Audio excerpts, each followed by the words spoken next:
बोला छत्रपती श्री शिवाजी महाराज की जय। आपण रायगडाच्या महादरवाज्यापासून आता वरती आलोय। गडाचा मेन गेट महादरवाजा आहे। तुम्ही अनेक किल्ले फिरला असाल, पण रायगडाच्या महादरवाजेमध्ये तुम्हाला फरक आढळून आला का? दरवाजा कसा वाटला तुम्हाला? बघा, नागपुडी वळण्यासारखा आहे। सरळ तुम्हाला दरवाजा दिसला का? खालून दरवाजा दिसत नाही। दरवाजामध्ये आल्याशिवाय दरवाजा आपल्याला दिसत नाही, तो महादरवाजा आहे। त्याचा आकार गुमुखी का? कारण की गडावरती जर शत्रू आला ना, तर शत्रू गडावरती काय घेऊन येईल? तोफा। आणि तोफा जर रायगडावरती आल्या तर तोफा वाकड्या तिकड्या होत नाहीत ना। हत्ती पण वरती गडावरती त्याची पुढे माहिती देतो, कारण की वाकड्या तिकड्या वळणाच्या होऊ शकत नाहीत। आणि गडावरती तोफ आणायचा असेल तर हत्ती आणेल ना।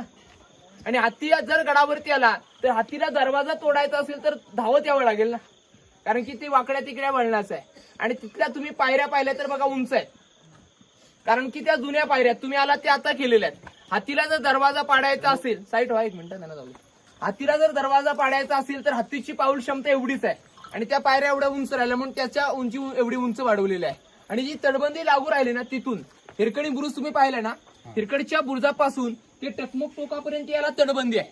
कारण की गडावरती जर शत्रू आला तर महादरवाजी येईल, तर आपल्याला महादरवाजाला पूर्ण तटबंदी करावी लागेल, म्हणून याला तटबंदी 100 फुटी तटबंदी आहे। आणि रायगडाचा जो टकमक टोक आहे समोरचा, आपण तिकडे जाणार आहोत। कडेलोट ज्याने चोरी लबाडी फितवारी गद्दारी केली तर गद्दारास तिथून 2250 फुटावरून फेकून दिलं जायचं। आपण पायी ट्रेक 3.5 किलोमीटरचं अंतर आहे। 3.5 किलोमीटर वरती चढलो तर आपण गडाच्या माथ्यापर्यंत चढणार। गडाची आपण दिशा समजून घेऊ।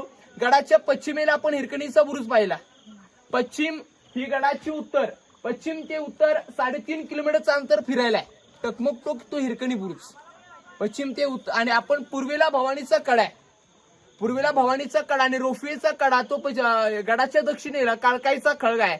या 4 टोकामध्ये किल्ला 1200 एकरामध्ये किल्ला आहे। किल्ला पाहताना तुमच्या मनामध्ये पहिला प्रश्न पडला दगड, दुसरा प्रश्न पडला असेल याच्यावरती काय छप्पर होतं की नव्हतं? रायगडावरती लाकडी छप्पर होतं ना। सागवणी लाकडाची खांब तुम्ही पाहिले असतील, कोकणामध्ये आपण राहतो। सागवणी लाकडाची खांब आणि मातीची कौलं होती, आतून माशेलीचे दिवे होते आणि मखमलीचे पडदे आणि गोंड्याची फुलं होती। पण रायगड किल्ला इंग्रजांनी उद्ध्वस्त केला। 10 मे 1818 रायगडावरती तोफेचा मारा केला आणि तोफेच्या माऱ्यामुळे रायगड 11 दिवसामध्ये जाळून टाकला। आपले महाराष्ट्राचे सर्व किल्ले बघा पडलेले आहेत, त्याला देखील एक इतिहास आहे। कारण की मराठे कोणासमोर झुकले नव्हते, म्हणून म्हणतात ना, मोडेल पण वाकणार नाही, ही मराठ्याची जात म्हणतात। म्हणून किल्ला 1818 इंग्रजांनी उद्ध्वस्त केला। कुणाच्या काळात? पेशवे काळात। 1818 पेशवे आले ना। पेशव्यांचं मूळ असं पाहिलं तर शनिवारवाडा पुण्यामध्ये आहे। रायगडावरती पेशव्यांचं वास्तव्य कमी होतं, म्हणून इंग्रजांनी त्याचा फायदा घेऊन किल्ला उद्ध्वस्त केला, कारण की आपलीच लोक फितूर झाली ना। 1818 किल्ला जाळला। आता आपण गडाचा महादरवाजा पाहिला, 80% आपण किल्ला चढलोय। आता इथून आपल्याला तेवढंच चढायचं, मग आपण किल्ला फिरायला आपल्याला 2-2.5 तासाचा कालावधी लागेल बघायला वरचं। आता आपण इथून पुढे हत्ती तलावापाशी आपण पुढे जाणार आहोत।